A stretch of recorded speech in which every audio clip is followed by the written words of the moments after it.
Hello, Speed Gaming and Link to Past Randomizer fans, and welcome back to the first daily race of this week, hosted here on Speed Gaming main channel. Today for you, we have Speed Gaming live settings. So that's going to be open boots. Runners are all going to be starting with the boots in their inventory, and you can see them there right there on their menu screens. And they're also going to have quick swap enabled, so you're going to be seeing a lot less menuing and a lot more button mashing to swap between items. Exhibiting for you today are Technolink, Signums, Orange, and Mr. Scruff Ninja Tuner, all experienced and good runners, and hoping to see a great race today. And I'm the Forwarding Ocelot on comms, and I am joined by Kachiri. How are you doing, Kachiri?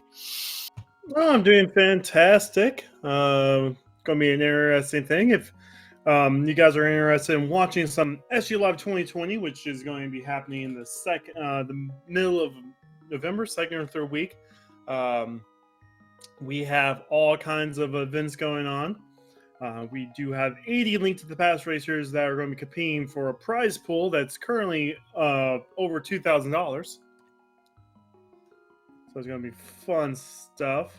And it looks like our runners are off. We're going to start out with some going to the sanctuary for the boots. We found the boots already, guys!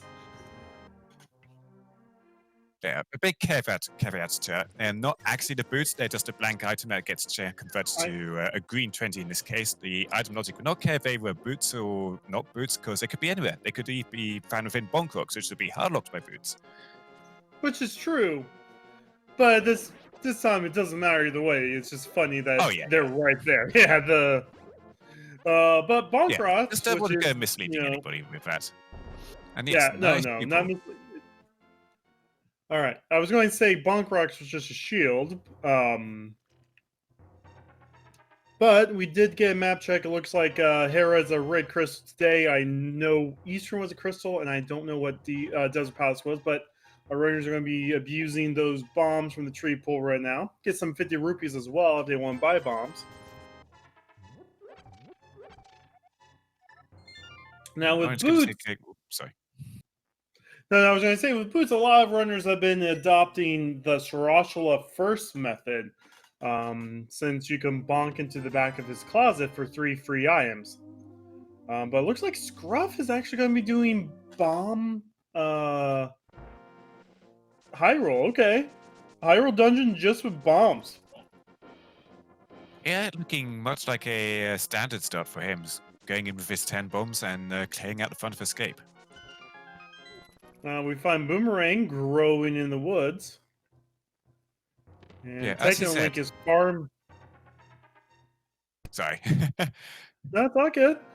I was going to say, like you said, early starts with Saha with boots is pretty common. Also, checking out the lumberjack is pretty common as well. If you have the boots, people generally tend to root it in this once they get boots and they're somewhere in the Death Mountain area, or right at the start of the game in this case.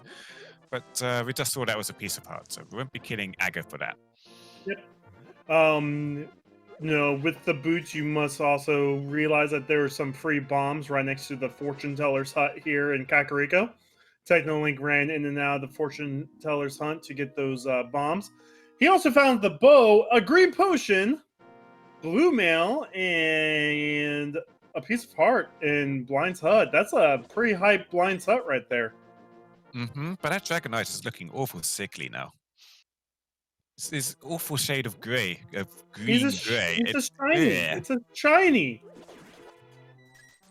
That's a shiny? That's got to be one of the worst shinies I've ever seen. It's more like... There's worse shinies, trust me. Okay, yeah, so 2 crystals and the red crystal. Oh, you and I will sit down. I'll show you some shinies that might make you sick. Anyway, well time. Well, it starts out with 20 rupees.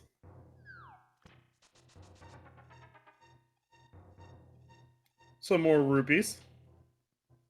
Scruff is about ready to finish Hyrule Dungeon. I don't know if Scruff has found anything here. Oh, found the sword! A sword! And he's going Death Warp to the back. Okay, free sword. Also, I love that Death sprite. 100 points. I always talk about the Goomba sprite about how they pick up items and you start getting Goombas stacking on top of other Goombas. I don't know when that whole theme started. You've got like stacked Goombas in Super Mario Odyssey, but it must have been a thing well before that game. Oh, we get a magic power. We find a hammer. We're done with Kakariko already. Just, yeah. By the way, that's Trans Freya. I need to play through Final Fantasy IX again. I might stream that sometime. I'm also going to root in a sick kid check roster here. Just 5 rupees. Stealing a kid's money. Ay, ay, ay. I mean, you No, just but- justified as doctor's fees, to be fair. Oh, hey, look, we found the hammer. Ah! Okay, so that means you can root in the magic bat straight away. And yeah, technically Link just consumes that green potion straight away because he needs that magic to check that magic bat. So Yeah. go right ahead. Well, if we found the cane, we could fake powder or powder.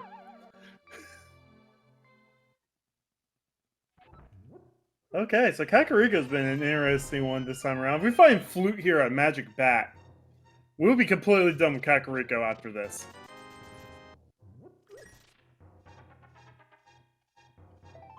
But Magic Bat will curse us for waking him with the Moon Pearl. Oh. Well. Oh, you say? Okay. I'd take that over flute any day. Yeah, no, I was like, wait, I'm pretty sure I've seen that there like a dozen times in the last 2 weeks. Yeah, you were talking about the bonking into the bonk rocks next to the fortune teller's hut for a bomb before, and that was a play that I saw very, very seldom when we first started using the SG Live settings, and I think I saw one person do it, and it's like, it can get bombs there. Yeah. And now pretty much everyone's doing it because it's become common knowledge, and the settings are being played so much now. But yeah, I don't mean to cut It's into lovely to see knowledge there first. But yeah, I don't mean to cut into your reflection, but Scruff Ninja Tuna found the mirror in the back of his cape. Very tasty. So it's looking like Shaha is not holding the goods today. And we'll watch me say that, and he has like a fire rod and a hookshot and something. And no one appreciated my mirror pun. It's fine. It's fine.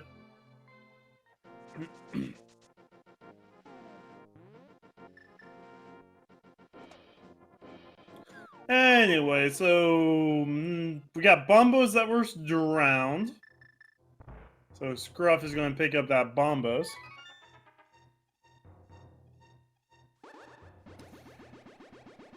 Scruff is dedicating to the Kakariko skip. We know how important Kakariko is right now. Yep, some runners like to put off Kakariko hoping for an early edge, although in this case, if you're putting off Kakariko, then why not also root in Shahrazada early? Because that's typically what you see done if you've got a boot start and you want to just skip Kakariko for a bit. Not this time.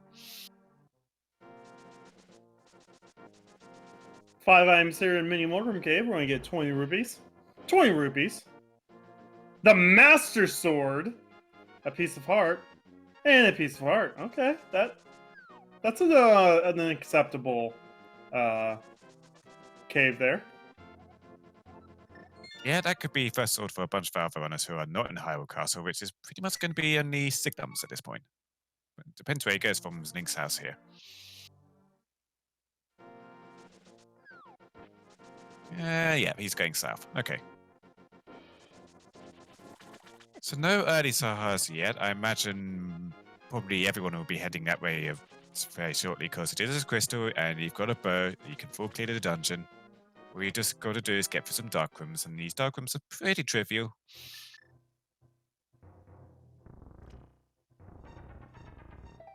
Well, Scruff is going to be doing some water running here. Yeah, he uses the edge of that cave exit to store a water walk, and he's just going to dash off the ladder here, and boom, we've got a Goomba walking on water. It's the Jesus Goomba. Going to see what's on the island. It's only 20 rupees. Scruff has decided not to go to the man underneath the bridge. We'll get an Logic waterfall check here. Oh, we get... Okay. Sequence broken power gloves. Interesting.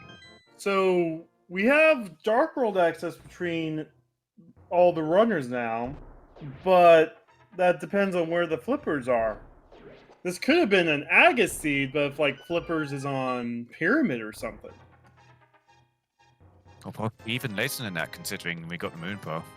Could have been somewhere in Passive Darkness. Could have been like you could get hookshot in Passive Darkness and find it on the west side of Dark World or something crazy like that. Yeah, no, that's crazy. Sequence breaking pain off for our Goomba there. Doing some scuba diving now. And that's it. Getting into that waterfall cave with the sequence break is pretty easy this seed, since we have got a early moon pearl, which means you can fake flipper your way in there, and you've also got the boots to use a waterwalk method of getting in there. So it's not particularly difficult to sequence break into this particular cave. So I don't think many runners are going to be tripping up on that unless they are quite inexperienced with the skip to get into there. So that's why Scruff didn't go straight to Strashla, decide to route it in after all the wire checks. Yeah, he decides to go to the hobo right after doing the waterfall cave and then go up to Eastern Palace this way. So that by doing this, he forego seeing what's on the Zora ledge. He's well short of cash for King's Zora anyway, so he can just go back there some other time. And in fact, having that mirror, he could just mirror there from Catfish or something when he goes to that later. So this is a perfectly fine route to take. All right, we get the information that it's Green Pendant Ice Palace, so we'll probably find Fire Rod and Hookshot and the Cave Samara in there. And now Scruff is now doing the Kakariko checks well after everyone else. Yeah, not actually going into Eastern Palace because, of course, he hasn't picked up that bow from Kakariko.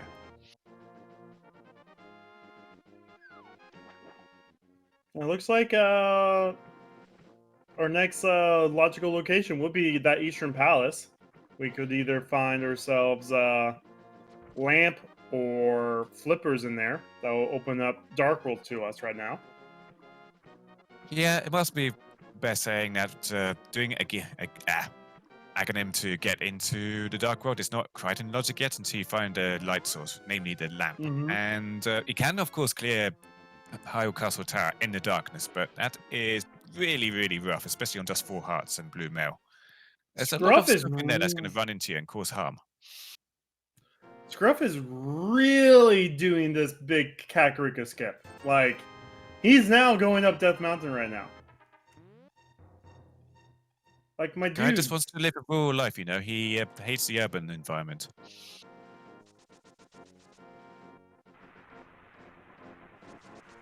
But we'll see what having a lamp or flute will give these runners right now. And there's our other bow. Okay, really early silvers. Interesting. All right. So our runners are going to be dealing with a lot of power for the rest of this season since they get up Death Mountain. Or in Scruff Ninja in this case, get back to Kakariko, which could be a very long time yet. Oh my goodness! To get his hammer throw, and there is a book, so that could also distract him from Kakariko. Just like, hey, let's go into Desert Palace now and give this a full clear. Well, don't forget about the village. We got temples to clear. This book is also really nice for Scruff because Ether Tablet's right here, and he already has Master Sword. Yeah, he can't get out to the east side of Death Mountain. In fact, I'm kind of surprised he's gone up to Death Mountain in the first place because he doesn't have that hammer to get onto the east side. He just really hates the village. I mean, we might be seeing Scruff going to Hera, and if Hera's not fire-locked, we'll have our first crystal here in about 5 minutes. Indeed.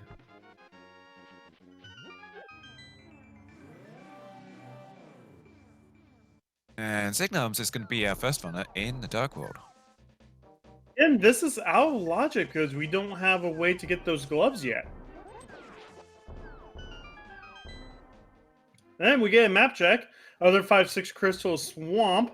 Pendant on TR, pendant on Skull Woods. Our other glove is in Dark World. It's in Hype Cave. Mid's in Hype Cave. Okay.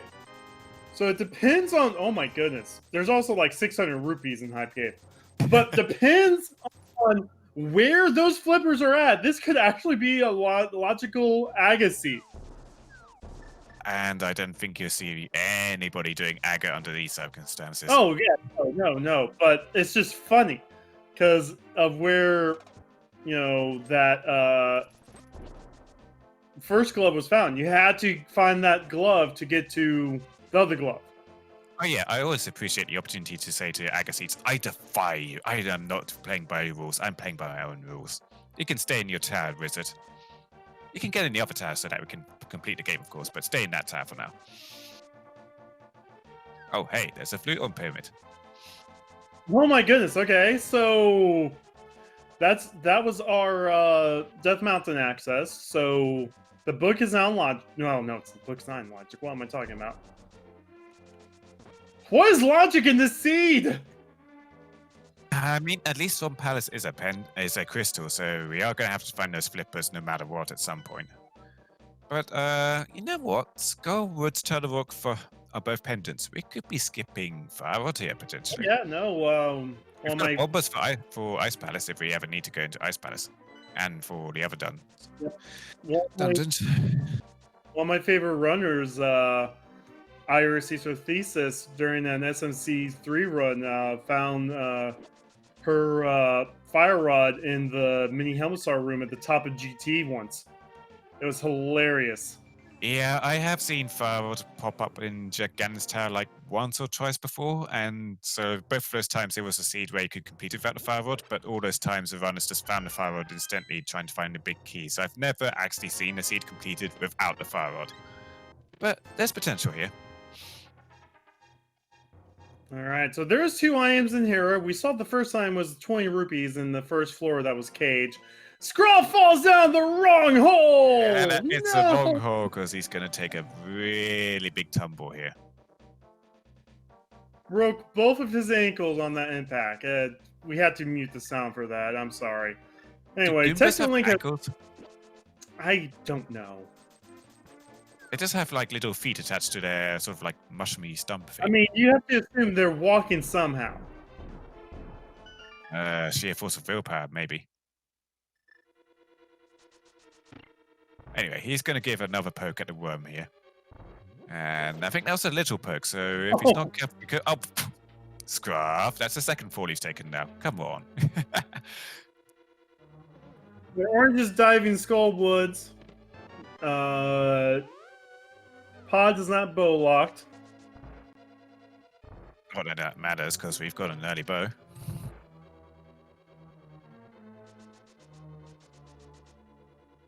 Hey, you got on me about the whole boots thing earlier. Alright, Scruff needs to get the Moldorm this time. He was going to make my 5-minute claim true, and the second item is the hook shot off of Mordorm. He's going to be staying outside Kakariko for a little bit longer, guys. Yeah, I'll get him over to the other side of the mountain in the other way. From the bottom rather than the top, so he's got to do a bit more jumping down cliffs. Second Link's going to go and get their first crystal. And Orange looks like has cleared out most of Skull. Don't think Orange found anything. It looks like everything else is Fire Rod locked. Yep, looked like Signum's just grabbed another medallion there. I didn't quite catch what medallion it was. I think it was Aether. Okay, yeah, we've got Aether marked up on our tracker now. Shout out to our trackers, by the way. Jinxie Gale and Mad Erock doing an excellent job for us. Alright, so Paradox Cave, we have our swag net and some bombs.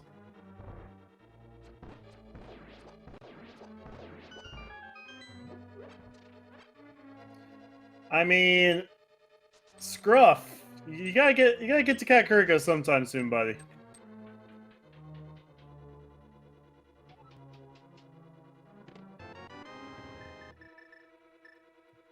But Scruff will find the third sword and our other mail.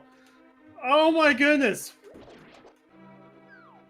We are dealing with a lot of power here.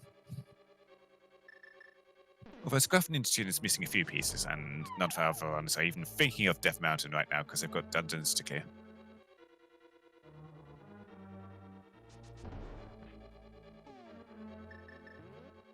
All right. So Orange, one. meanwhile, is doing a few scattered overall checks thanks to having that mirror and the mitts and boots. So there was 20 rupees on bumper ledge, so don't have to go get a cape for that. Doesn't look like I grabbed anything in graveyard ledge, but gonna have a little peek into King's Tomb as well. All right. Second link is on the boss. Scruff has one last check here in Death Mountain before possibly going to Eastern and Desert. I mean, why not just completely skip? You know that there. So Agina has our next progression actually, because I don't see flippers or lamp lit up on Technolink's side. So Agina either has our lamp, which means this was an agate seed, or has our flippers. Scruff! Kakariko, man! Kakariko! I told you he wants to go desert because desert is not a it doesn't have resonance in. It just has lots of things you can kill instead of with ladies that will shout to you, "Help! Help! The kidnapper Goomba is here!" and then summoning really weak guards at you to just could be like completely ineffective. Anyway, Scuffnintune hates urban environments. He just wants to go into the shifting sands here and loot out a dungeon and get everything that's in here. Can't beat Lamos because we need that fire source that's possibly in Agina's cave there. Unless, of course, we find the fire rod somewhere in here, which just will make sense. That will just make sense somehow. We know Scruff will eventually have to go to Cac because that's where our hammer is and our Moon Pearl.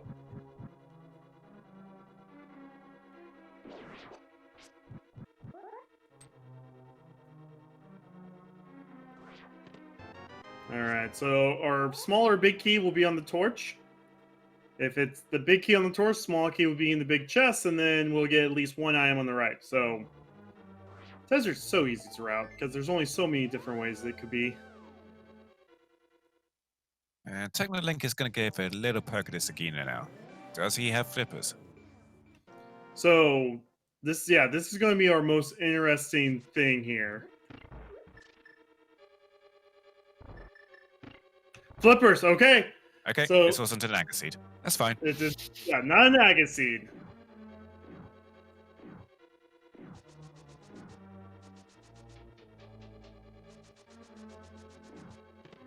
But hey, I mean, we're basically almost at go mode already.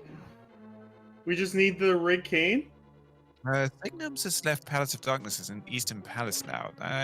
So did he actually finish the boss in Palace of Darkness? Didn't look like he did to me. I don't think so. Admittedly, I wasn't paying complete attention. Orange is now doing Thief Sound.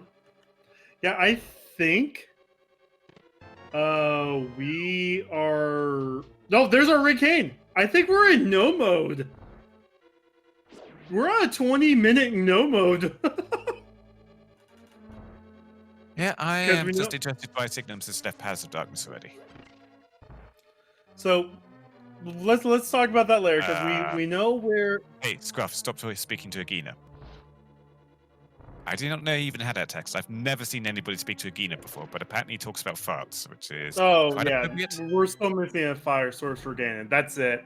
Yeah, we need either a lamp or fire rod, but we can clear all 7 crystal dungeons. You want a lamp in Tower of Rock? Because this is smelling like lamp in Tower of Rock to me. And I've seen it that way. Yeah, it's possible. Oh, for Desert Palace, that's right.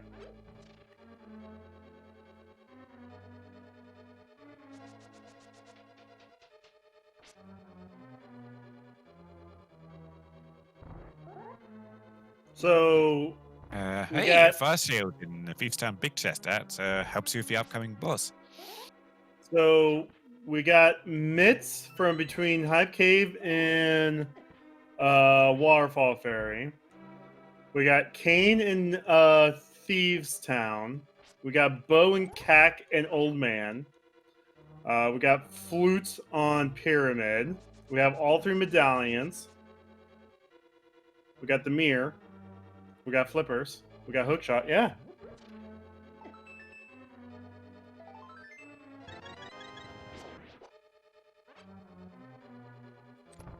So if we find fire rod or lamp, then we're definitely in go mode. But at the same time, one of them could be in GT. Or Turtle Rock, because the amount of times I've seen Farrod and Lamp in Turtle Rock are too many to count. And that's and by too many to count, I mean it's in the double-digit range, which is completely unacceptable.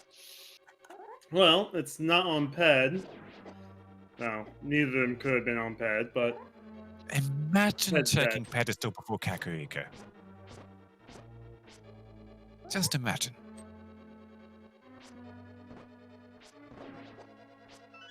Katuri clearly having trouble imagining here, and quite honestly, I can't imagine it myself, but Scruff Ninja Jr. has just done that, and now he's finally going to start his Well- Kakariko checks, and probably be thinking, Well- okay, the amazing gamble I've done here has not paid off this time. We found all the swords. We found all the males. We're missing like one shield. That's the ice rod. So we found the ice rod. Okay, and that's not going to do anything, because nothing can be on Trinex.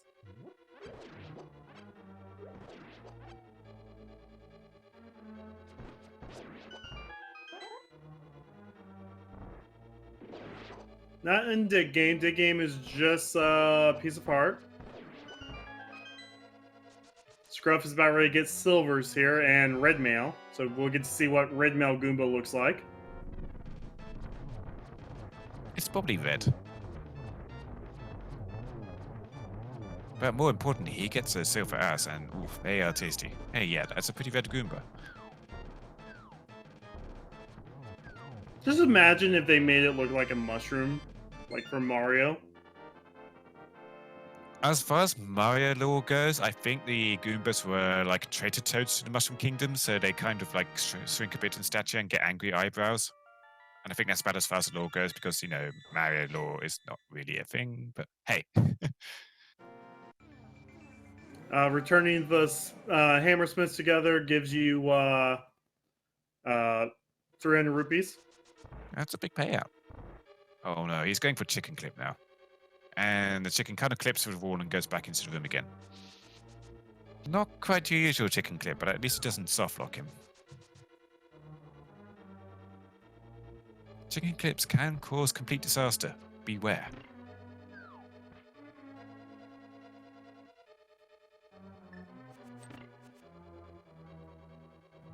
Okay, Signums is back in Paths of Darkness. It looks like he's just doing the back half and then decides just to leave Helmsor King after Eastern Palace. Probably hoping to get a few more safeties and a refill after doing Eastern Palace, I guess. It doesn't cost him much time either way. I'm guessing he just mirrored out from the big chest in Paths of Darkness and then decided, hey, I'm going to just do Eastern Palace now rather than do the boss. All right, Scruff's about ready to get their Moon Pearl. Orange got their mitts. We still haven't seen Zora Ledge, so that could be something we might see here soon. I mean, that dungeon is looking mighty tempting for Orange right now, so I think it'll be a while before he actually goes there. And yeah, he's heading up to do the dungeon. So he's just going to do the Paths of Darkness and an Eastern Palace combo, just like Signums. He has got a lot more swords in the Cave of Samaria for his effort, so this should be slightly easier for him.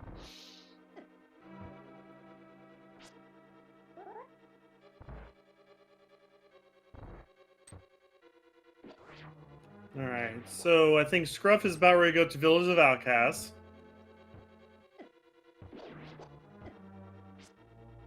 And he's having to take the long way around because he is missing those Titansmiths from Hype Cave.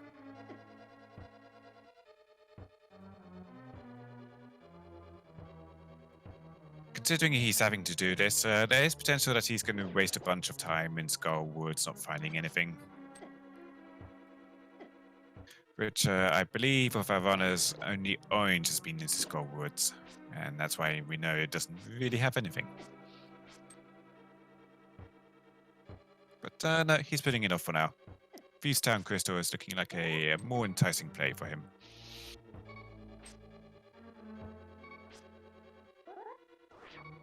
And then there's the gold sword for Scruff. So Silver's gold sword red mail. I mean, there isn't much more safety you could actually possibly want from this scene. Yeah, and sub 30 minutes. Disgusting.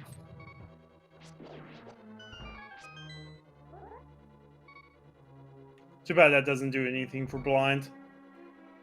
It gives you a little bit of a longer like swing radius, so it kind of helps. But other than that, it's still 3 hits per phase on blind.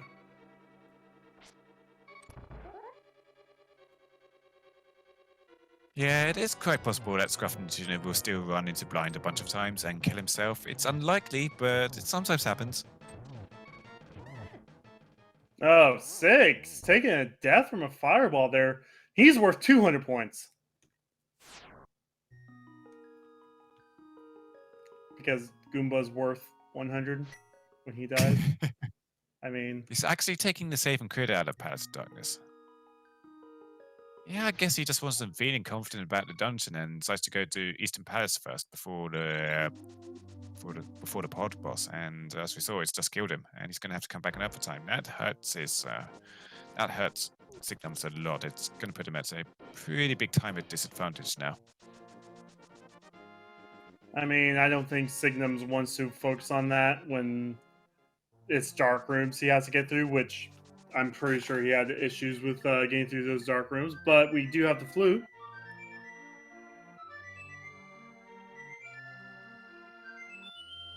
Yeah, the dark rooms are probably some of the hardest dark rooms. If you can kind of route the turtles in a specific way in that one particular room, because turtles always go after where your sprite is. But if they go off course, then yeah, you're in for a world of trouble, because they will just keep bombarding into you, and you're not going to quite know where they are. And you have to flip them over and then attack them afterwards. It's not fantastic. Signums is going to go ahead and start doing some Death Mountain stuff. Has a lot of stuff.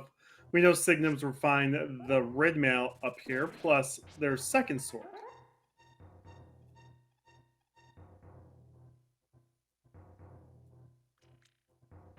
Actually, can also do Dark Death Mountain as well. So we'll see Hookshot Cave and Super Bunny Cave too.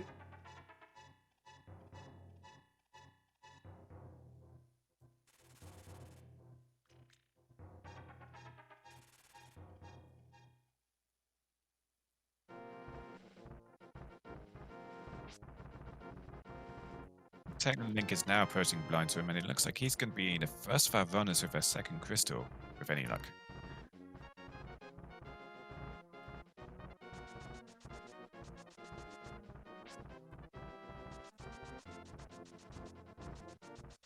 He's staying nicely on script for blind here. Well, he takes a hit there, but he's got plenty of health to play with. And a fire shield. Those fireballs just go blink off his shield. It's one place in the game where it's probably useful.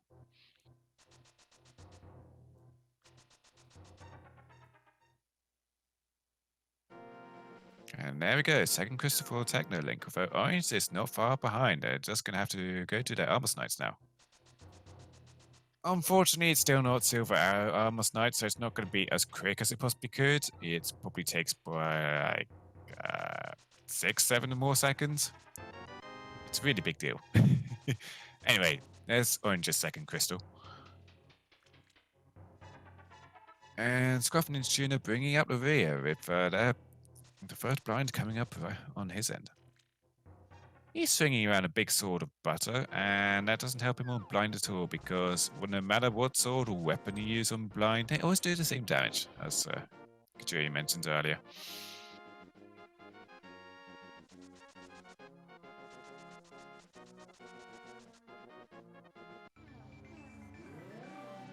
Alright, Technolink going to poke around Skullwoods a bit. Not really going to find anything here, but he doesn't have a fire rod to like massively distract him, so it's not awful.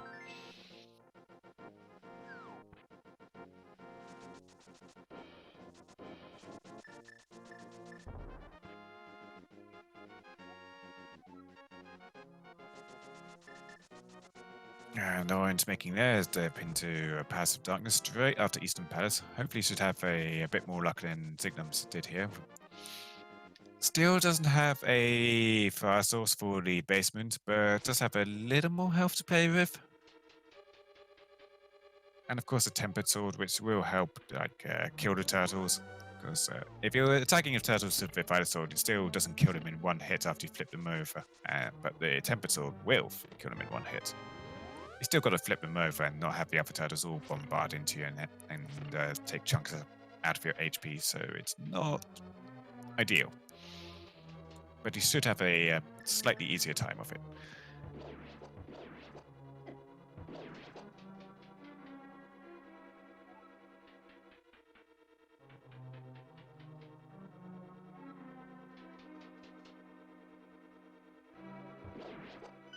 Scruff now doing the casual 34-minute base game check, as you do. I think that would be considered a late base game even for inverted seeds.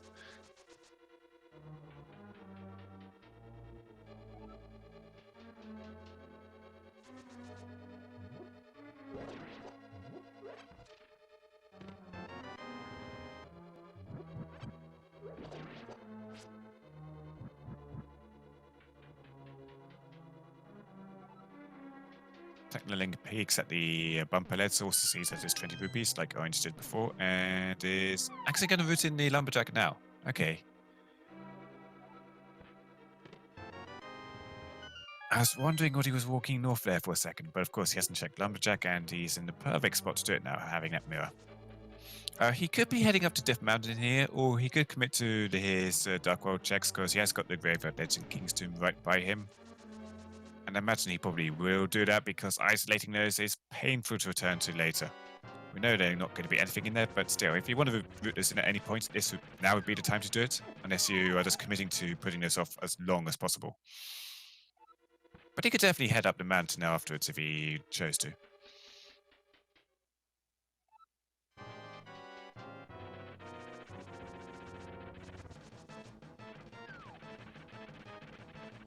Alright, Signum's going to have a few pokes at Moldom here too.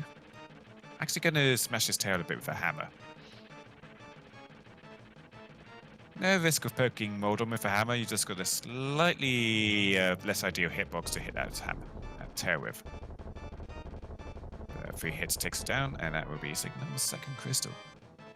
And his hookshot.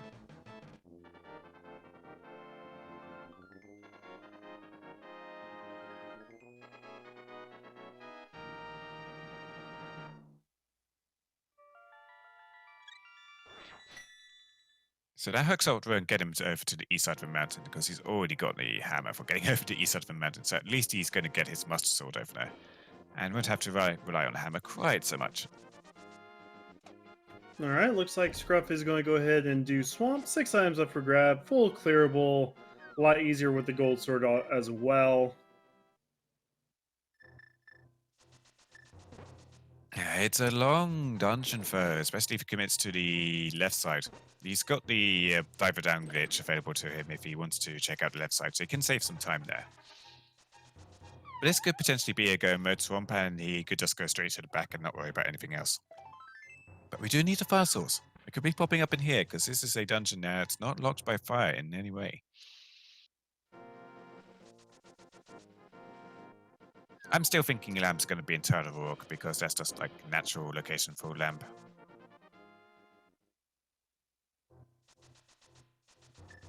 Lamps, bows, and rods, they all tend to be found in Turtle Rock at the best of times. Technolink going to have a poke at our first fish here. The angry fish coughs up 20 rupees for him, and he's going to be mirroring out and checking out the other fish who charges money to throw items at you. But this will be a first check for him.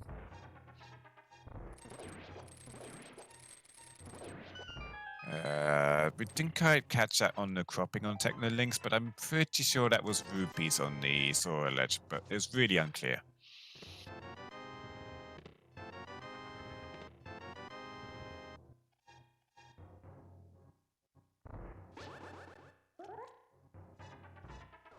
And King Sora coughs up this single arrow.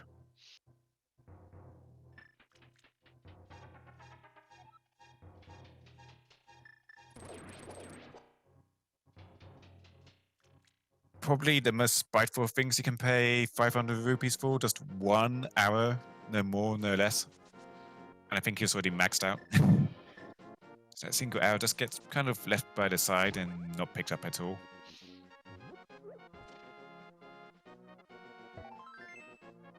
You'll probably be seeing Technolink dive into Swamp Pass or Pass of Darkness from here, and it looks like he's actually going to go Pass of Darkness first. Signum sees that we need Quake for Turtle Rock. We're not going to be able to get in because he is missing that Quake medallion. And also Cane of Samaria. That was, of course, was in Thievestown, which he has not been to yet.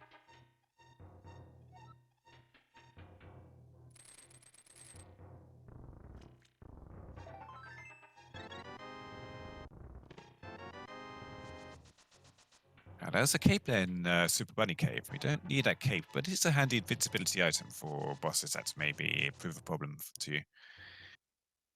It won't help him in the turtle room in Pass of Darkness, because you've got to swap your items to that can actually flip the turtles with a hammer, so it won't help him much there, but it could help him in places like Thievestown.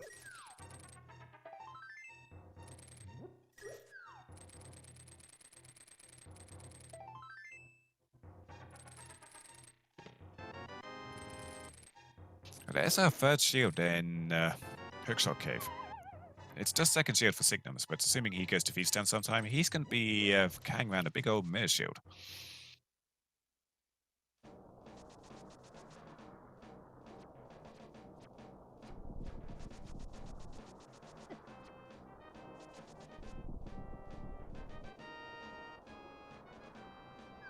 So, Scruff Ninja Tuner did a little thing here where he flooded the key whilst getting over onto the left side to check his items. So, he used the diver down glitch to get over to the other side, and now he's kind of got to do the diver down again so that he can just lift up the pot and get that rather drowned key. a bit of a time waste there, but luckily, due to having that diver down glitch knowledge, he can just go back and get it without having to, you know, leave the dungeon and go out and reset the whole thing.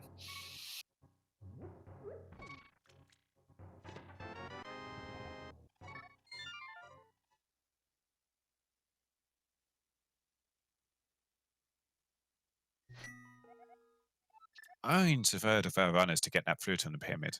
They're looking in a pretty good spot now, being on the 3 dungeons cleared.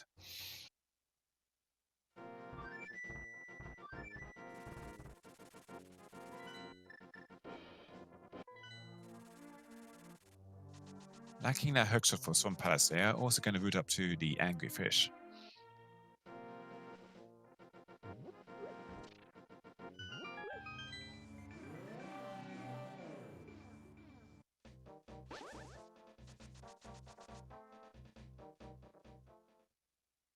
I'm not sure what Scruffy June is doing now. He went into the... Oh, he's backtracking to the big chest. Right, and he got stuck on the stairs, as usually happens on those set of steps. Okay, yeah, that makes sense.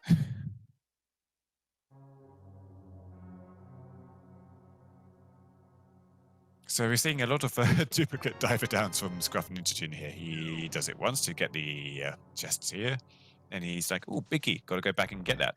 Gets stuck on the stairs, and then has to go back up and down again.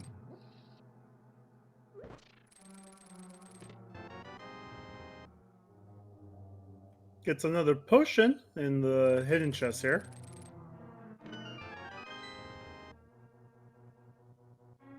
Yeah, so Swamp Palace not really giving anything. There's of course Argus as well. I don't think we've seen the compass pop up, so it could be compass on Argus. I mean, there's also a possibility, and you keep on wanting to say lamp and TR. We've once had a seed that had fire rod locked behind lamp, both in mire once. I mean, in terms of problem seeds, I don't think I'll ever be able to top the time where I saw both Fire Rod and Ice Rod on Laser Bridge. That was a big problem. Anyway, Scruff Ninja Tuner has done this Argus in particularly quick time. Not quite getting the one cycle on the little Argite puffs there. It's really, really difficult to do the one cycle. I think I've seen it done once before, but you need incredibly sick timing to be able to pull that off. But the big Argus itself, he just melts like butter underneath a butter sword.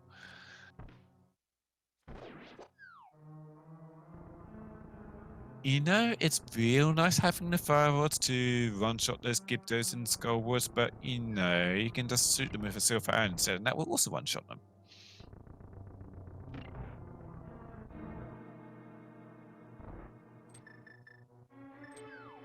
The early silver arrows in Link to Buzz Randomizer are so rare these days ever since they changed to progressive bows.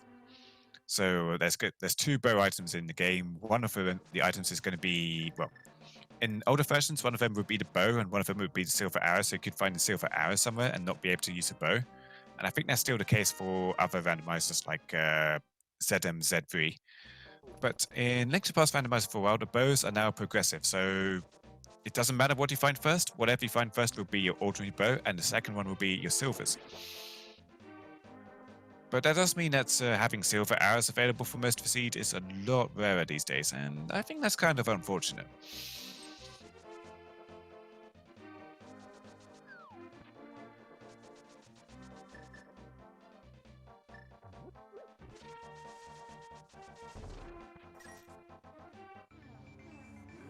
Orange doesn't find much in Checkerboard Cave, but I imagine we'll probably be wanting to go into Mizumaya phase shortly after checking out Agina and getting their flippers, which they do crucially need.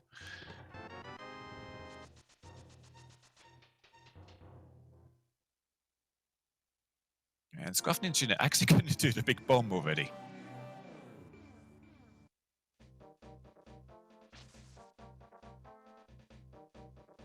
So there's basically nothing useful that Scruffy and Tuna can get from this.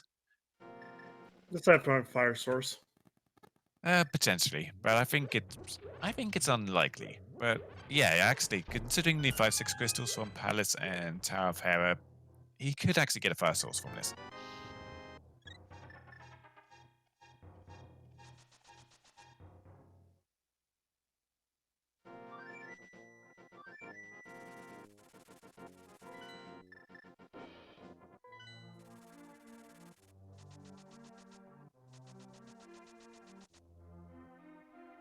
We've got hey, there is a fire source. It's a fire rod. So that's pretty much no mode now. It doesn't complete the game in logic because we still need a lamp for that, but yeah, that's pretty much no mode. And I think on Scruff Ninja Tuner's side, I think that's just straight up go mode actually. Yep. So nice fire source there. We'll probably go ahead and go straight to Mire, clear that out, which we need bombas for, which you already have, and then probably do desert, followed by pod eastern, and be done with it.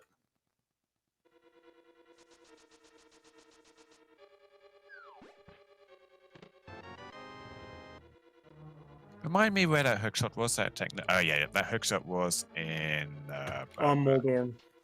Yeah, Moldorm. That was it. So Orange is going to get this pretty shortly.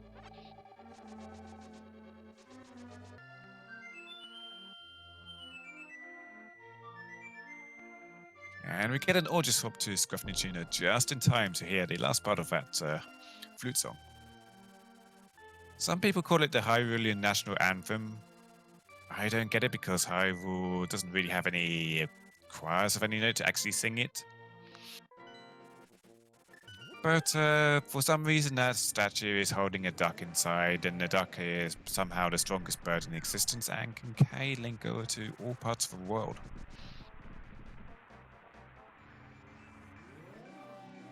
Taking a little peek at the Mizumaya entrance there to see, yes, Bomba is locked. I am in go mode now. So Scruffy student knows he doesn't need to check anything else. He can just head straight to the boss here in Desert Palace and go do that. He already rooted in Desert Palace earlier, the fun half, so doesn't save himself much time with his Desert Palace.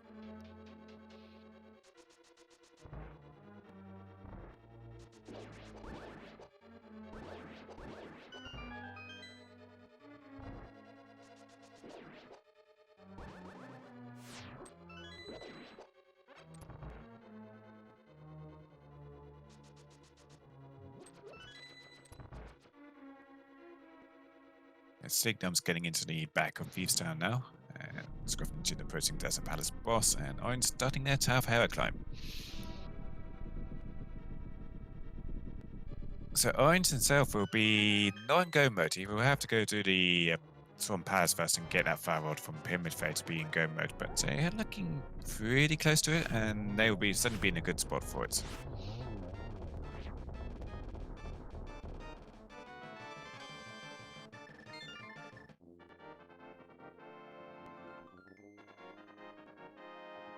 Scruff going through his quick swap menu there to get to the right medallion for missing right and ends up on the wrong medallion, so he's going to have to do it again once he gets out for dungeon.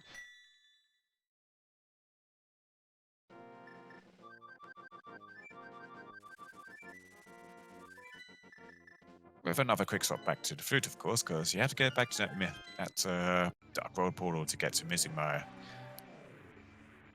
And now he's on Bobbers.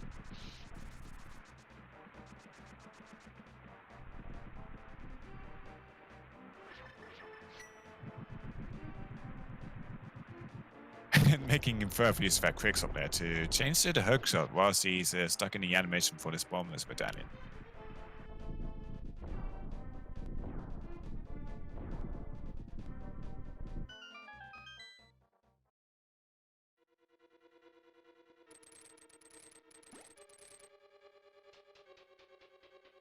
Signum's now lugging around a big slab of metal on the front of their Pac-Man Ghost. I don't know which Pac-Man Ghost he is specifically right now. I know they all have names, and I cannot remember them because I haven't played Pac-Man for probably 25 years or so. Way too much time anyway, and I didn't think I needed names when I was a kid anyway.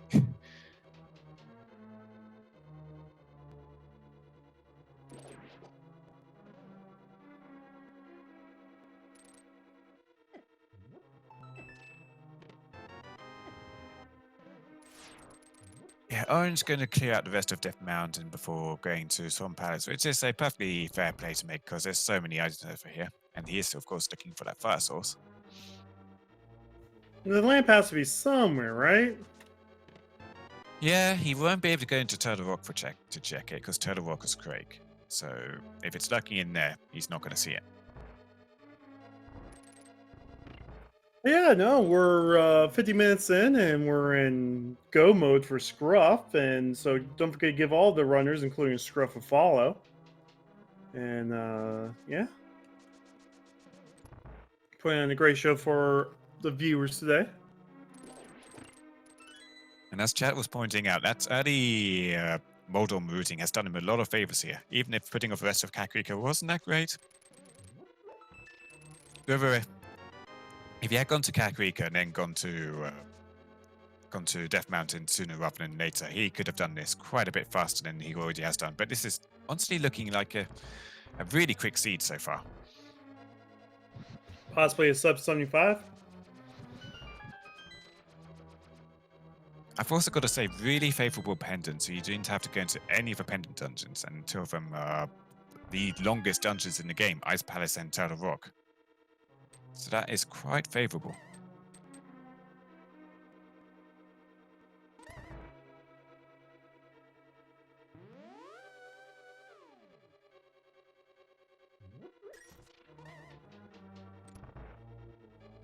He is going to have to go through the rooms here in Mizumaya in the dark, though. He's got plenty of magic to play with, because there's always that full magic refill. But placing the Samaya block here can be pretty tricky in the dark, especially if the Medusas in the area actually hit you and knock your character off from where you expect it to be.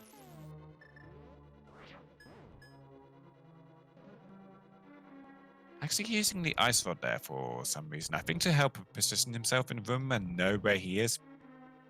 But he's having a little bit of trouble, so he did get hit by the Medusas a couple of times.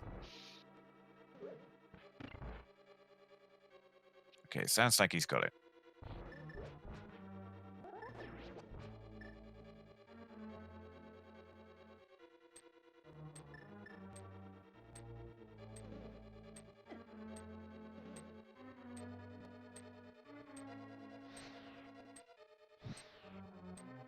Trying to hit the crystal switch in the dark, yeah.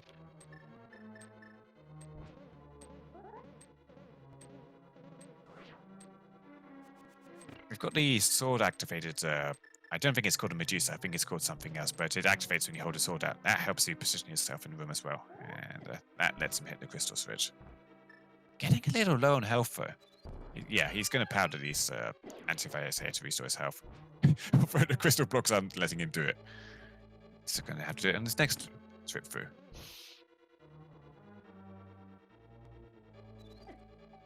Sprinkling some salt right now. Oh, there we go. It gets them both at least.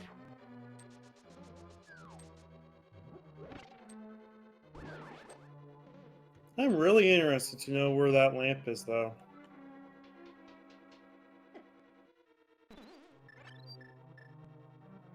Remind me, where was Craig Medallion? It was in a dungeon. I know both Ether and Quake were found in dungeons somewhere. Desert, yep. Yeah, desert makes sense, because that is the one dungeon that's Scruff has done that nobody else has done. Sorry for the follower alert on Scruff and Junior's audio there. At least it's a short one. Sometimes you get people who have like minute-long follower alerts, and then we just have to mute their audio and sort of shake our heads when it happens.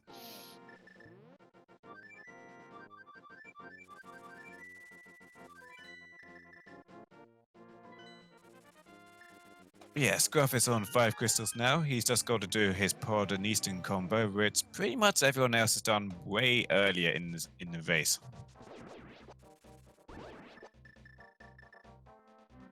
And I mean, I think Pod had a great big key layout, so just run straight to the back for both dungeons.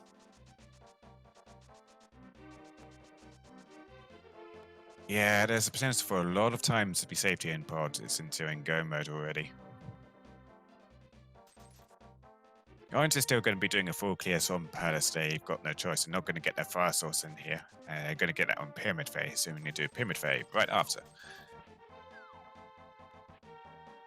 So it's everything looking like Mr. Scruffin Jr. has a comfortable lead here, but I'd definitely say that Orange is looking to be in a solid second position as well. Signums is finally going to Agina to get their flippers.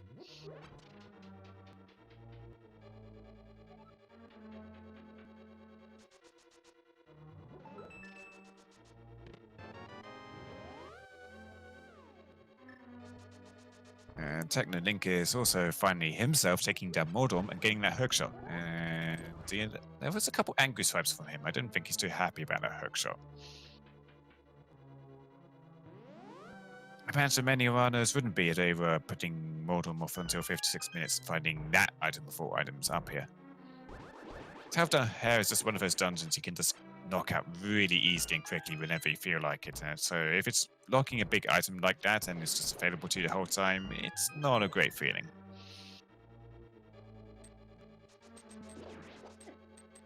Yeah, runners nowadays don't even want to see that on Moldorm either. That means you couldn't have even Herapod up there.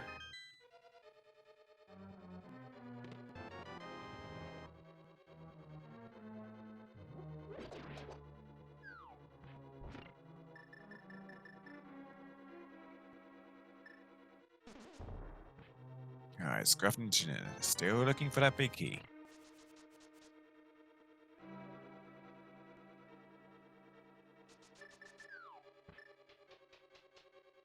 I don't recall exactly where the big key was in pod, but Scruffin is putting off those middle chests where the big key would ordinarily be found in the vanilla game and is going to the back first. It is pretty normal as far as pod routing goes. Some people like to put off those middle chests for the last thing because then you've got all the small keys by then and you don't have to worry about wasting keys going through that middle door.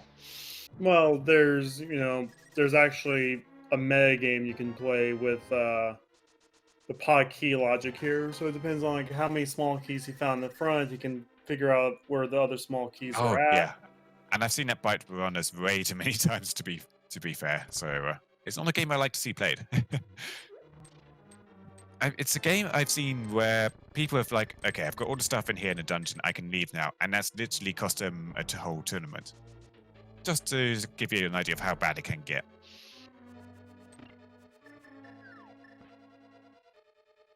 But Scruff with 4 small keys is going to go ahead and go straight to Helma. That's how much he avoided real items in his dungeon, at least. Yeah. Once he has but one small key and a big key, he can just go to the back here. Don't ever get caught out by that small key, though. If you go into here without the one small key, you're going to have a bad time.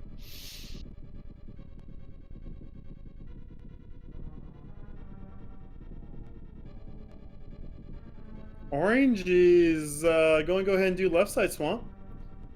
Can't diver down this because we already used up that key.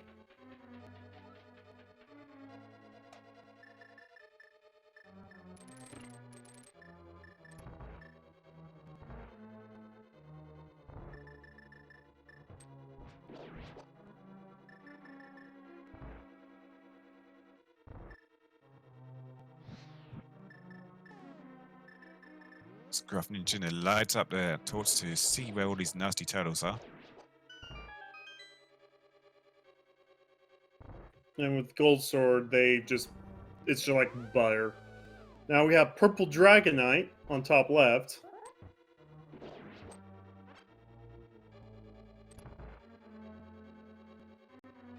Honestly, what his shiny should be, or its shiny should be, because there's male and female Dragonites.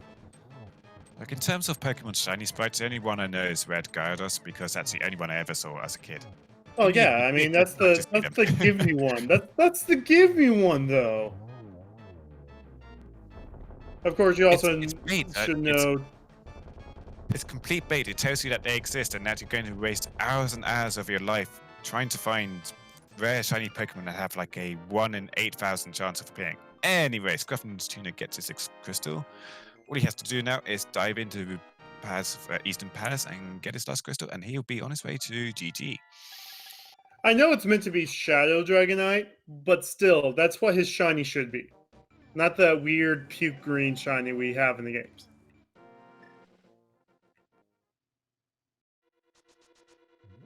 But, I mean, like, not everything could be Black Charizard for their shiny, or... I mean, sometimes you can't even tell what the shinies are. I mean, like, Pikachu shiny is like a slightly off yellow. Alright, Orange is now retrieving the big bomb. They're going to hand it in and get their fire out, and they will be in go mode themselves. But he's 2 dungeons behind Scruff Ninja Tuner. Desert Palace is really, really quick for him to do, so that's not a big deal. But Mizumai will take quite a bit longer for him to do. So I would say he's probably looking to be about 4 minutes behind Scruff Ninja Tuner. The big key in Meyer isn't that bad. The big key is in the first Firelog chest. I mean, it takes a bit of time to get through the dungeon and get through those dark rooms and everything else. So I'd say he's probably about 4 minutes behind Scruff Ninja Tuner, maybe less.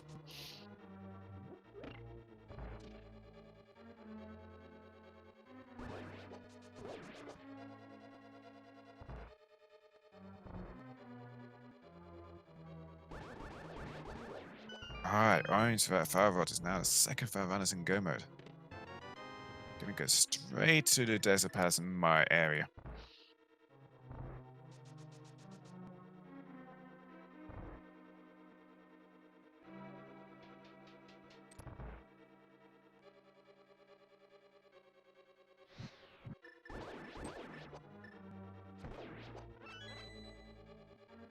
Yeah, but Scruff is in a very good position to have a sub 75 today.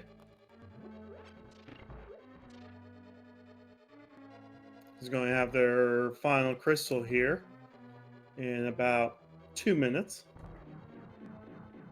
And absolutely nothing that will impede him in GT aside from maybe a very late big key. But he is really loaded for bear in GT. But the only thing he could possibly want extra is like a free blue potion in the bottle and maybe half magic. I mean, with Gold Sword, like, Gold Sword Ganon is just so fast.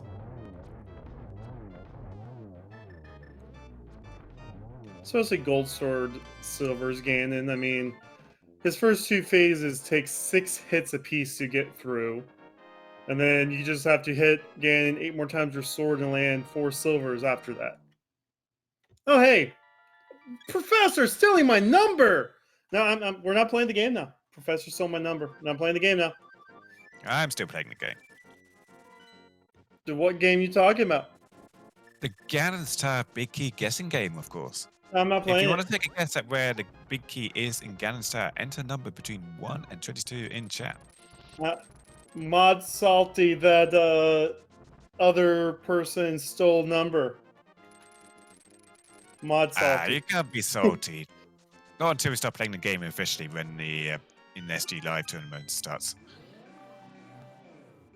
I assume we are playing the game officially for that, right? I don't know. I'm not in charge of that. You'll have to ask turn moderators. It depends on how many of the games we get restreamed. Anyway, yeah. So I usually choose 5 for this. But we'll start counting here, and whenever Scruff makes it through Dark Death Mountain to get over to the tower.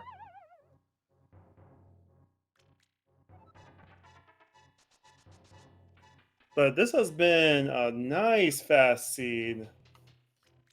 Not even opening chests in Super Bunny Cave to get like an extra safety. I mean, you basically have 10 hearts, a red mail, that's basically 40 hearts. Yeah, pretty much. All you'd be fishing for is like half magic and a free bottle, like I said. And it have to be a good bottle, not like a bottle with a B in it, which is like 75% of bottles you generally find. All right, it's time to do some second grade counting, people. Oh yeah, as one of our trackers, Matt, points out, there was that cape in Super Bunny Cave, so that would have helped him out in GT a little bit. I'd say it's like a massive advantage in there because you don't really want to be using much of a cape when you've only got ordinary magic. But it could help you do, like, say, the Tower Room in lazy mode if you were forced to do Tower Room. Well, 1 and 2 are nothing. We're going to have to go ahead and go down the left side because no small keys. 3 is going to be on the torch. And 3 today is a compass. This is not the GT Compass guessing game. It's the GT Big Key guessing game. So we continue on to the left. 4 items here in the cell phones room.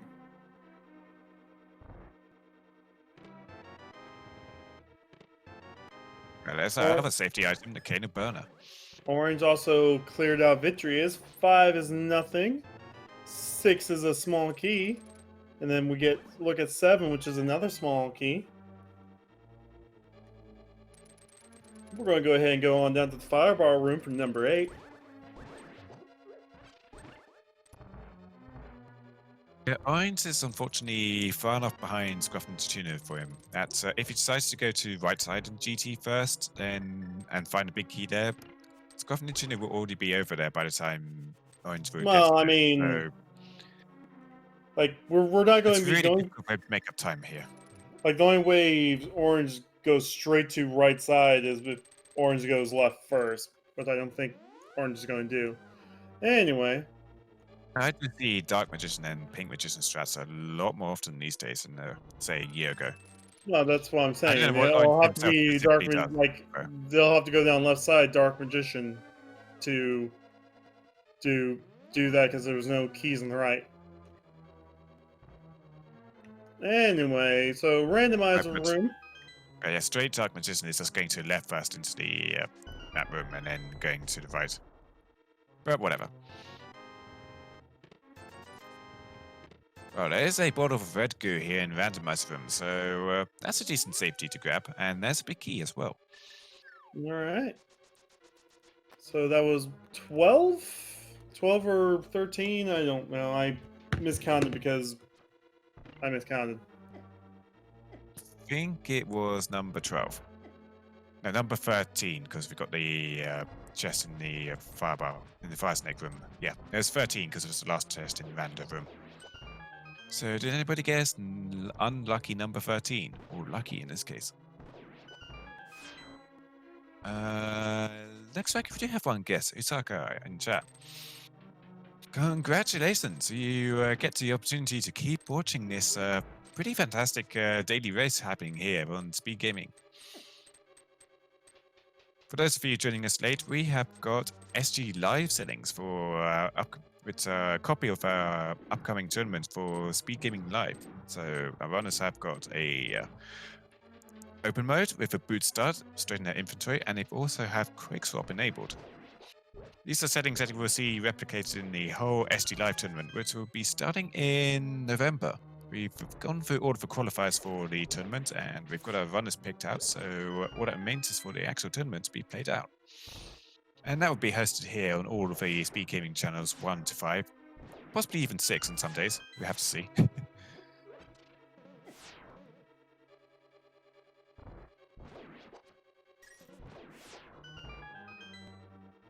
But enough about that. Scruff Ninja Jr. is making real quick work of his gauntlets. He's down to 3 hearts. Takes a fireball to the face, and wisely uses that red potion for the beam of Sapsin.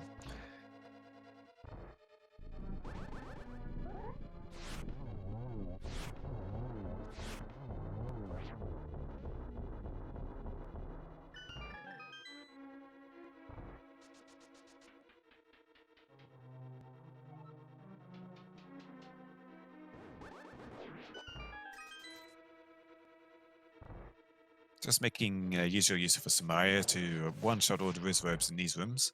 Scruff Ninja doesn't have to be too concerned about his magic. He doesn't have to worry too much about getting Torch Glitch on Ganon, because he's got Butter Sword and Silver, so it will make really quick work of Ganon.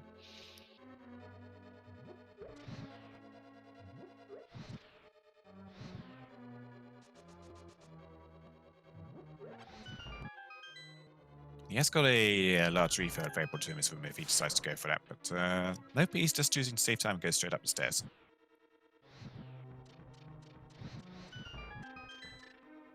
Just has enough magic to light up all those torches, and that doesn't make him out of magic, so he is going to have to get some more for Ganon coming up.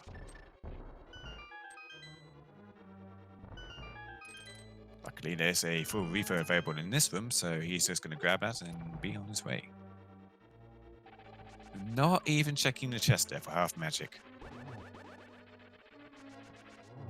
Yeah, he really does need half magic. Torch Glitch or no Torch Glitch, he's got plenty of magic to play around with for Ganon, and really won't be in any trouble here. Also, we hope.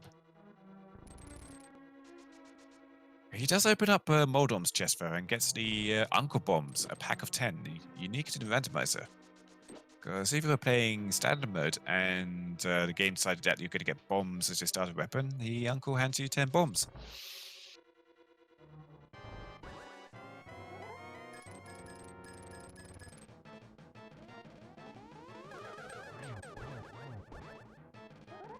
That's a really nice triple there on Agatu. Following up with a double hit. And Aga fires a blue ball. And Scruff doesn't like that, because that would have finished the fight for him if it wasn't a blue ball. There we go. 3-2-0-1. Alright, so we're going to have a very quick Ganon fight here on Scruff's side.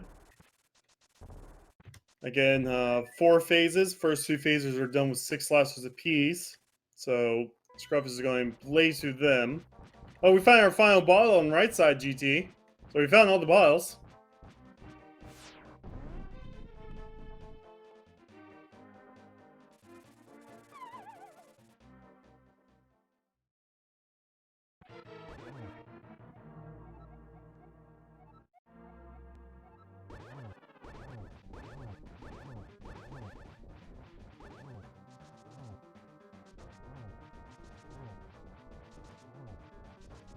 Now there's our 12 hits to put Ganon into phase 3, so it's now down to how many teleports Ganon's going to do. Despite being in the middle of all those fire bats, Scruff Ninja Jr. does an excellent job at dodging all of them. Doesn't take a single hit. Ooh, Orange did full right straight to Ice Armos. Is going to Orphan Randomizer room for last.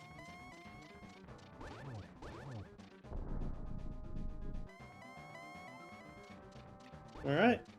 So first silver in, we're going to try and get the torch glitch, which we do, and is this going to be a triple? 1, 2. Oh, that could have been a triple. But get your GGs in chat for Mr. Scruff Ninja Tuna. He's going to be the first of our Riesling runners to finish, and assuming he crosses this bridge safely, which he does, he's going to be the first of our racers overall in the racetime.gg room to actually finish this race with an official time of 1 hour, 30 minutes and 26 seconds. GG's to Scruff Ninja Tuna. The sub. Just get this. sub He finished it 0.5. first and took 2 falls. Yeah. He finished it first and took 2 falls on Moldorm in the process. Yeah. You can beat him. It's possible. Please tell me I loaded the right seed. Please. Yeah. Yeah, you downloaded the right seed. Bonta was right behind you. You sniped Bonta by about a minute 20 there. That is amazing. Holy cow. Now you're just going to jump right up the race time leaderboards. Why couldn't I have done this during a qualifier? Why? It's because you literally galaxy brained while you memed it. I did. You memed Oh it my god. hard and you galaxy brained it. It's got to pay off sometime, right? I need to go out and buy a lottery ticket because this is the only time memeing would ever win you this game. Right. No, but you already probably- you also used up all your good luck. You're not going to have any luck with the lottery ticket now. So, Well, dang. I mean, you probably could have done this maybe like 5 minutes faster if you did CAC early. Just saying. And to But take yeah, those no, Moldorm great falls. job.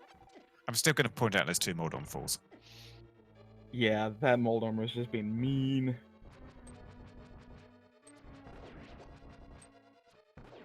I gotta ask though, did anyone find a lamp? Nope. No, it's got to be buried in Ice Palace or Turtle Rock somewhere, but most likely. It's gotta be. Because when I saw that flute, I was like, alright, there's our logical access for the mountain. It could also So- be back of Skull Woods. Oh, true. Could be on Green. Yeah. Yeah, it could also be on Green Pendant. I gotta say though, I was so happy to see that fire rod and that flute right there. Because as I was getting out of swamp, I was thinking to myself, all right, Titans, flute, fire rod. If I want to be in a really good spot, I want to find those in reverse order. Titans mints last means least amount of checks. It would be kosher. Go over to Hype Cave. Oh, hello. I was like, all right, well, let's continue on with the big bomb. Hopefully we'll find something. Either flute or fire source, because, you know, lamp is going to lock flute, or vice versa. Possibly? I don't know. And then I found the fire rod, and I was like, oh boy, this is great. I'm only a flute away from go mode. Wonder where that'll be. On the pyramid! Yay! I was so happy to find that. So freaking happy.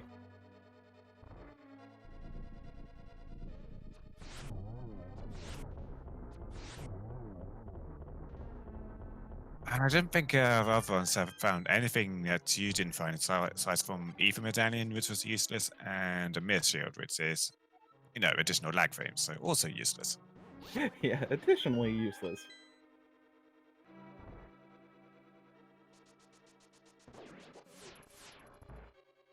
Oh, I see a good question in chat.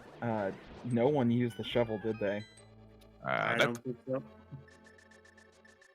Because I figure you find the shovel, and then you're like, well, I could go ahead and mirror, or I can go everywhere else. Because I figure everyone did Tower of Hera first, and then Swamp. Because that's the only way you could do it. I don't think we've seen a shovel check. I don't think we've seen K45. We haven't seen anything in Ice Palace and Turtle Rock, and we've seen the front of Skull Woods, but not the back. Oh, I did Cave 45, and I think it was just a big 20. Yeah, it was a big Ah, 20. okay, right. Aside from that, I think it's just Spy Cave, and that's about it. Did anybody not read PED? You're the only one that did. Yeah, dang Because it. you were literally trying to do Kakariko last. I was. I saw the bombs on the tree drop. I'm like, hey, maybe I can go ahead and do the escape route. Then I got the sword and was like, all right, I'm going to do the full escape route. Then I got the mirror. I was like, all right. Let's see where this takes me.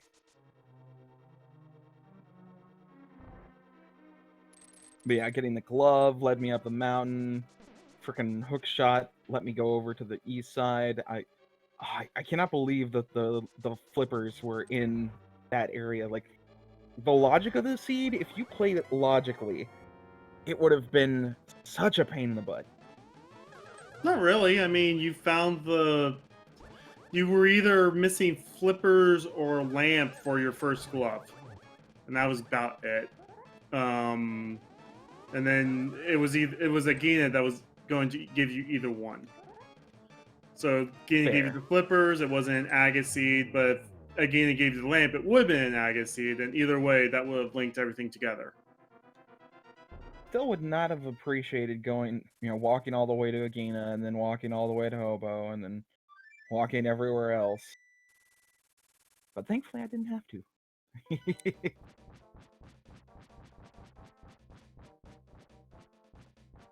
Yeah, Orange is now about ready to do their Ganon fight. Should be a nice quick one. Signums is going to have a revenge fight against Helmsar King, and Technolink is finished up with their final crystals as well. So we'll be wrapping up things here soon.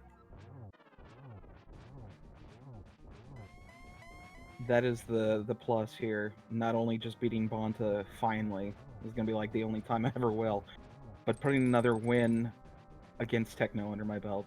That is all worth it. Well, SCJ finished in third place with a 120.38. 7 seconds in front of Floyd with a 120.45. Look at your GGs in chat for both SCJ and Floyd.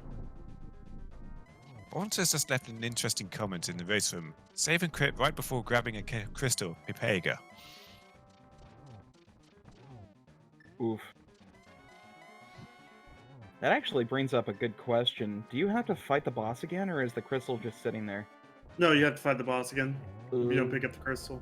I wonder who it was. Ugh. I gave you GG's in chat for Orange, who's going to be crossing the bridge. We'll get 5th place with a time of 120.48. With a comment, Renderer is going to kill me over that pod. Oh no, what happened in Pod? I don't know. I wasn't paying attention. So what happened in that pod? I keep telling Renderer that he really should not be doing Hammer Yump when he has no bit key. And guess what I did?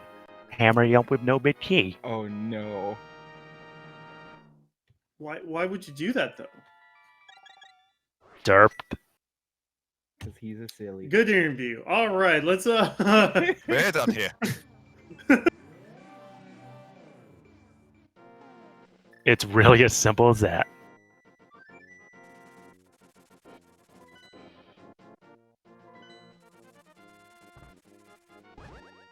This was a fun seed. Ah, man, you're just still living the high from getting first I place. am! I am as high as a kite right now for beating Bonta. That is like on my bucket list. Now I gotta find Dwayne and beat him on a one-on-one, and I can die a happy man. Beating Bonta with 2 Moldon falls, I must add. Yeah. With one Not gonna being let you forget the that. wrong hole. With one of the falls being the wrong hole fall. I wanted so badly to have a lamp go mode. This seed didn't want to give it to me. Yeah, if only that was the lamp in Pyramid Fairy and not the fire rod. Now, we still don't know what that lamp is. No one's bothered looking for it yet. Yeah, it really could be an ice palace. I'm betting. No, I had to listen to this bloke say TR lamp like 20 times in the last hour. So I mean, I never found Quake. it was in a dungeon. I think it was in On the desert. it was Yeah, from the Desert.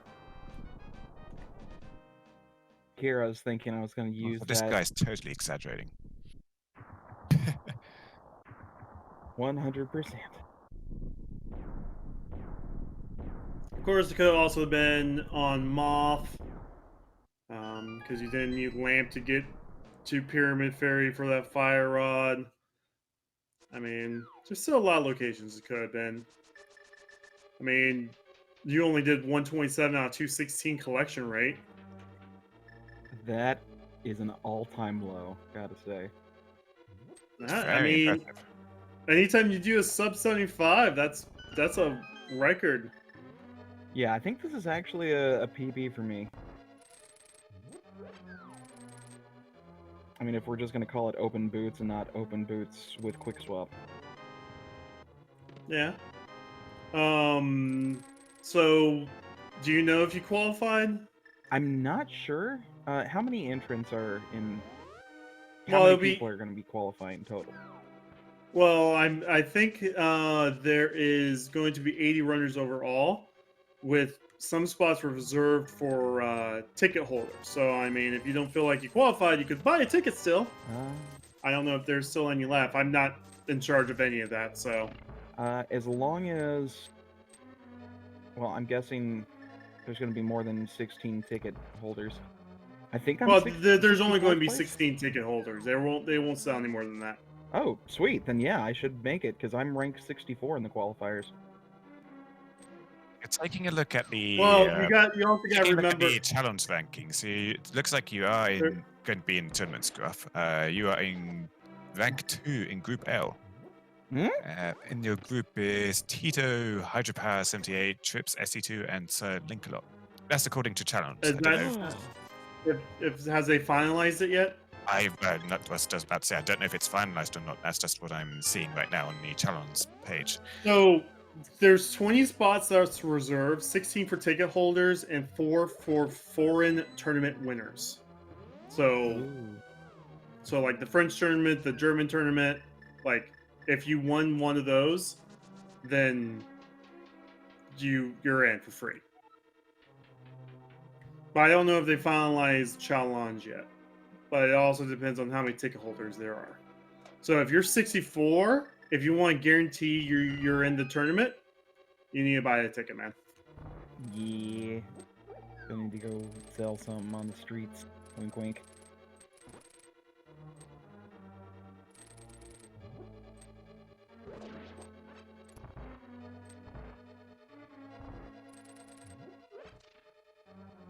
Leroria finished in 6th place with a 1:26.56. We have 5 runners left, including Technolink and Signums, who's both in the same spot of GT right now. This is actually going to be a close race between those two. As long as you don't mess up the crystal switches. Yeah, Signum's having a little bit of trouble there for Crystal Box. He was doing really well in the early part of his race up until he took a really unfortunate death in the Dark Rooms of Pod. Had a few encounters with turtles there.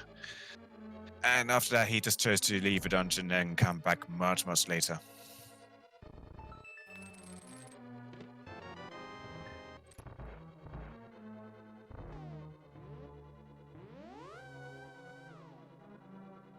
There wasn't really anything on Helmazor King that would have benefited him. It just was an unfortunate death. Yeah, don't forget to give all of our runners a follow. They put on a great show today. We're going to have a race up GT now between Signums and Technolink now that both runners have the big key. Technolink with a little bit of a lead. Tabby Cat finished in 7th place with 1:20.11. 4 runners left.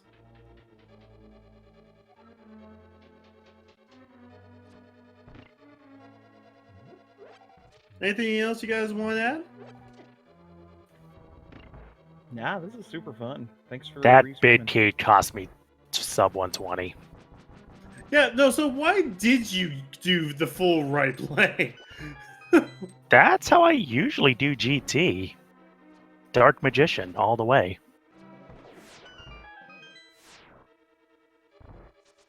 Every single runner except for Signums and Tuna on Restream went all the way through to the vanilla big key chest.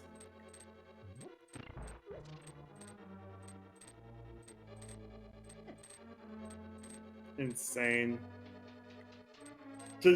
You literally last location the GT big key. That's not Tyler room. That's Yep. funny.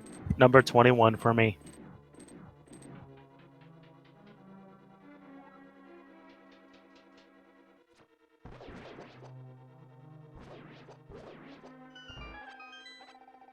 I'm gonna step out, but thanks for hosting the race, everybody.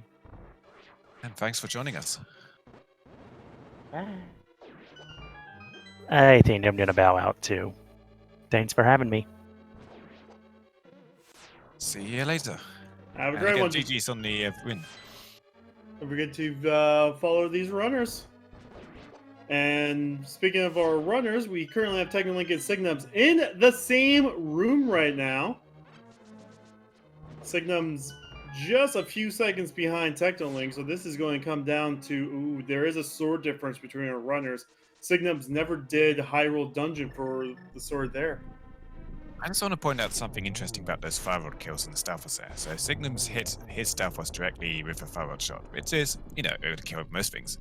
But Technolink gets the rarely seen splash where he hits a pot and then the splash from the Firewall still hits the Stalfos and kills it that way. It's one of those little quirks that you don't often see in Link to the Past. Ooh, Signum's actually taking a bit of a lead right now.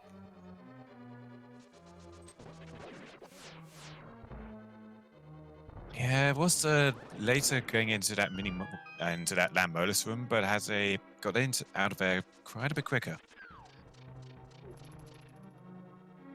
Get some hype in chat for this race right here. Often you see two runners going head to head in GT. Ooh, misses a torch there. He should have enough magic for the next torch, but he is going to have to get that full refill in the next room. Both our runners will have to, actually. Because none of them have enough magic left for the next room. Yeah, so if Signums is confident with the one cycle Ganon with Timber Sword, there is no difference between the swords going to the final fight. The only difference we see right now between our runners, Technolink just needs to hit Moldorm twice, where Signums needs to hit Moldorm 3 times.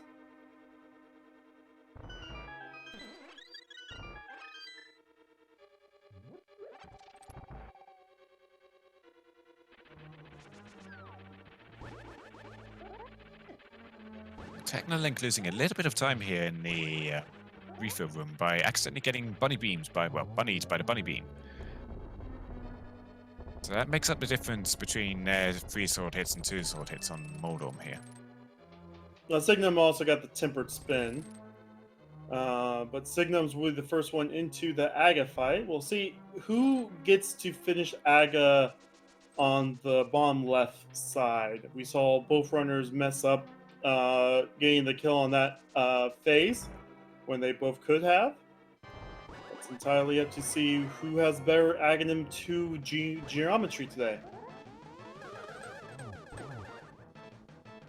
So Signum with 2 on the first phase. 1 on the second phase, so won't be able to finish off here. Technolink gets 2 doubles. Doesn't finish off there either. That blue ball is just throwing everyone for a loop here. Alright, Signum's going on to Ganon first. Technolink only a few seconds behind. So, again, with the Temper Sword, it's 12-12 on the first 2 phases instead of 6-6 from the Gold Sword. But if you can one cycle that 12-12 with some spin slashes to double the damage, you can still have the same time frame here on this Ganon fight. So get some hype in chat for this. Yeah, these guys are barely 6 seconds apart from each other, heading into Ganon. Yeah, Signum's not going for spin slashes here.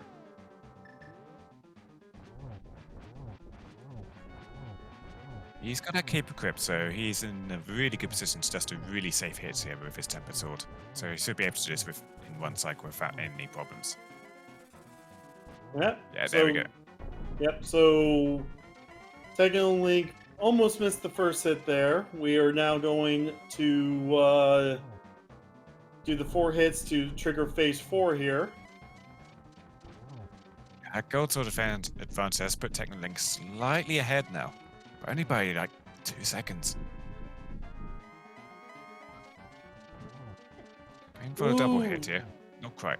Signum's got hit there. Both runners did not get their torch glitch, and Signums has to use a green potion.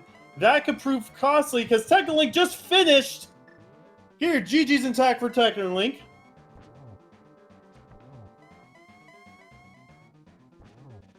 He's got across that bridge safely, and he will just come out a little bit ahead of Signums here. Yeah, with a time of 1:34.13, Technolink has taken 8th place. And I do believe this is the final hit for Signums. Yes, Signums is going to be finishing right after. Okay, GG's in chat for both of these runners.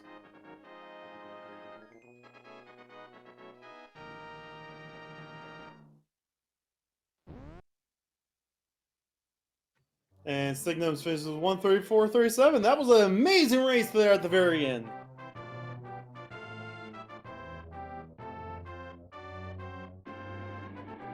You're being joined by the runners, GG. GG.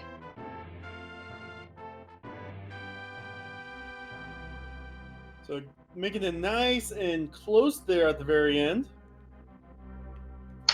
Just like to see. I mean, you know, Ninja Tuna had to blow everyone out of the water, so we have to have some kind of closeness. To make it interesting. Yeah, that was nothing short of ridiculous. Wow, how did he? Yeah, well played to him. Very well played. I mean, the first thing he said when he joined in was like, "Oh, so I beat Technolink no matter what." I see how it goes. Oh man, all the trash talk right there. Yeah. I'm gonna say the guy went for a complete meme play. He took 2 falls on Moldom, and he still comes in first in his race. That is honestly shameful, Techno. Yeah, he just put off Kakariko forever, so he got his hookshot from Moldom super early, and that just sped him through the rest of the seed, even though he did Kakariko like way 20 minutes in. Yeah. He checked Ped before Kakariko. What? Yeah. Okay. Yeah. Well, that explains how you how I lost 20 minutes on him. Wow. I was already happy finding the mirror this early. We're now also joined by Signums. GG. Yeah, I guess. They must have found the lamp somewhere early. Was it Zora or something? Nobody found lamp? I'm betting it's in Turtle Rock.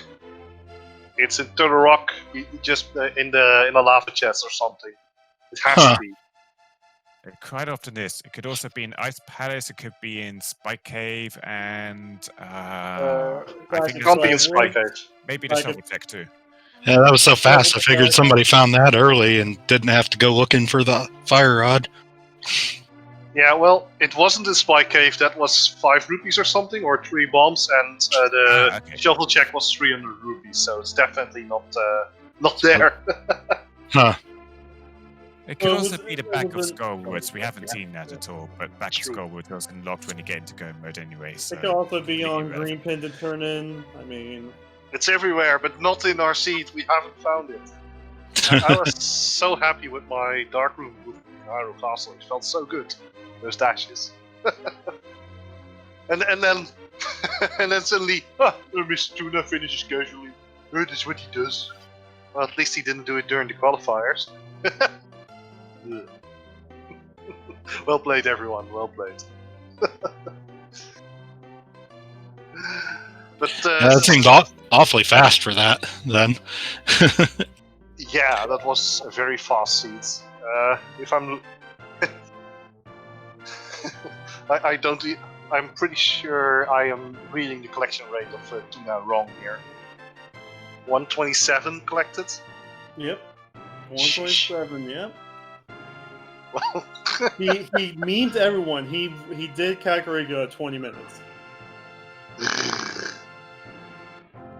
Well, 30 minutes, in fact. He was reading the pet store at like 32 minutes in, and then he went to Kakariko. The thing is, he went up to Death Mountain really early and got that hook shot, so that gave him access to the right side, and he got stuff like Tempered Sword over there and Red Mail. And then he just put off Palace of Darkness and Eastern Palace, where everyone else did that super early, so he skipped a bunch of checks in there. And so he was also able to do Swamp Palace and earlier as well, so that was another 5-6 crystals, so that got him Pyramid Fairy access, and that was go mode straight from there. So it's just like bam, bam, do the rest of the seed. Don't need to check anything else because we've already got a ridiculous amount of swords and silver arrows and mails already. Yeah. Memes sometimes work out. Sometimes. Quite often they don't. So continue not memeing. It's safe in the long run. Yeah, I'm getting the feeling like I'm playing way too careful in these seeds. Like, Did anybody do the castle basement? yeah, I found a sword. Yeah, so that was the missing sword signums. Okay. Because Yeah. it seems like I sequence broke Dark World access. I guess maybe that was in logic somehow. Flippers it were wasn't- on. Yeah, flippers Agina. were in the Agina, and then you would get. The, Okay, yeah, they were. That's right. I got them somewhere around desert. I couldn't remember where exactly.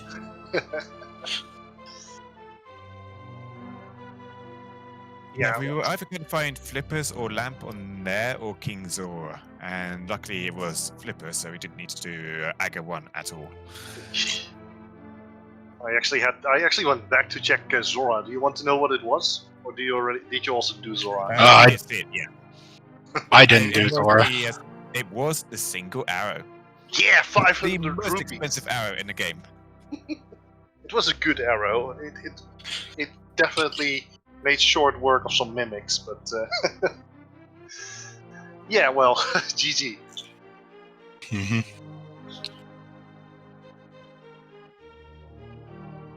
Yeah, GG to you guys. I don't think we have too much to talk about here, really, now that we've mostly discussed everything. Is there anything you guys want to add before we wrap it up for today?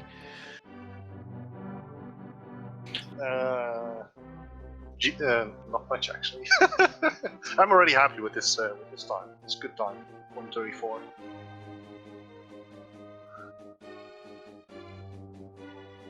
And next time you'll get Scruffy into tuna. I'll get you next time, Scruffy.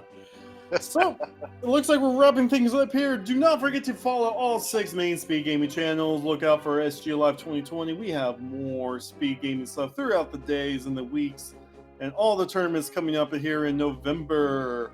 Don't forget to follow our foreign language speaking channels as well.